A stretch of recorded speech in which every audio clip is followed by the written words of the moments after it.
So most people's main reference point when it comes to minority government in Australia is, of course, the Gillard period, as we were just talking about. And it really was relentlessly targeted by the opposition, led by then opposition leader Tony Abbott.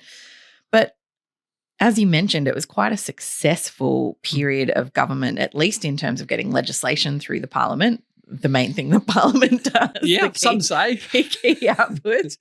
So what was the long-term impact of that period of government? Well, so to be clear, they passed a carbon price.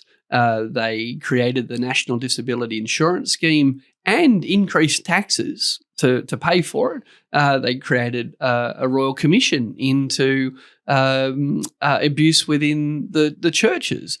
So these were big controversial things that other parliaments hadn't managed to do. And if you just look at the raw numbers, the Gillard government passed lots of legislation. But let me make what I think is an important point. I don't think it's ironic that the Gillard government passed a lot of legislation. I think the fact that they were in minority government is why they passed so much legislation. So it's a feature, not a bug. Well, it's an absolute feature from my point of view, because what usually happens is in Australia, while we talk about majority government or government, we don't even put the majority in, it's just the default setting. There's government and there's minority government. So if we think of majority government, we're thinking about the party having a majority of the 151 seats in the lower house. But if I've got a strong majority, I'm the Prime Minister, I've got 80 members of the lower house, I can pass a bill through the lower house whenever I want. It's almost unheard of that I would simultaneously hold a majority in the Senate, in the upper house. So even though I have control of the lower house, the Constitution says that to make a law, it's got to pass through both houses.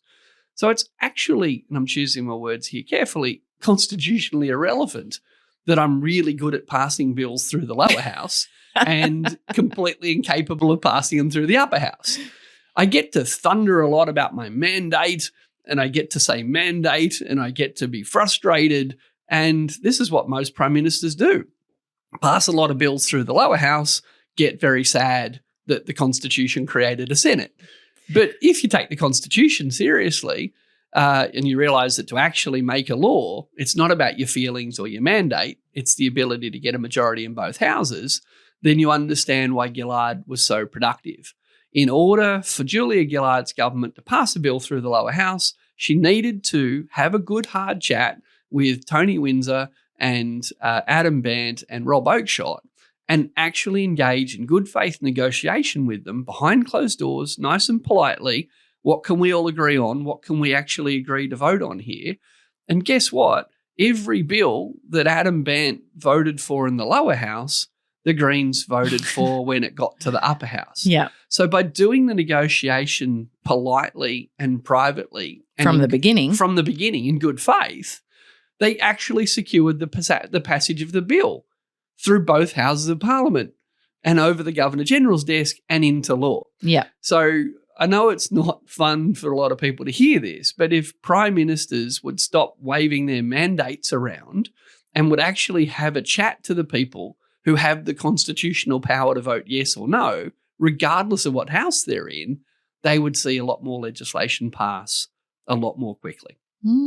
I've never really thought about it in those terms. That's why we listen to the podcast, Em. We're all learning stuff. But yeah, it was absolutely not a coincidence. And there's nothing that stops a government, a prime minister that does have a majority in the lower house, from taking that approach. From taking that same approach with the Senate any day of the week. Yeah, I remember Jacinda Ardern, for example, had majority government, but kind of came with that spirit of, I'd like to bring everyone with me on this, of knowing that potentially she would go back into minority government in the future. I mean, that's the kind of forward planning we don't see much of in Australia. Well, I'll go one step further. Majority government is so rare in New Zealand that in a New Zealand election, if someone asked Jacinda or someone else, how will you work with the other parties?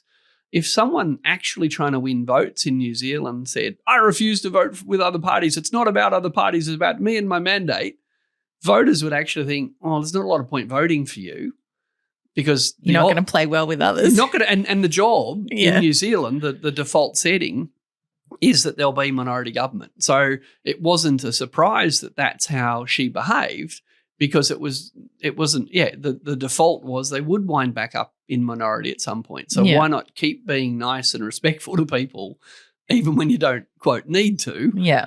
Because if you are looking ahead, to get elected, you promised people you would work well with others in other parties, and she was smart enough to know that that's probably what the future held. Thanks for watching. If you enjoy our videos, make sure to subscribe and hit the bell button to get notified when we publish a new one. See you next time.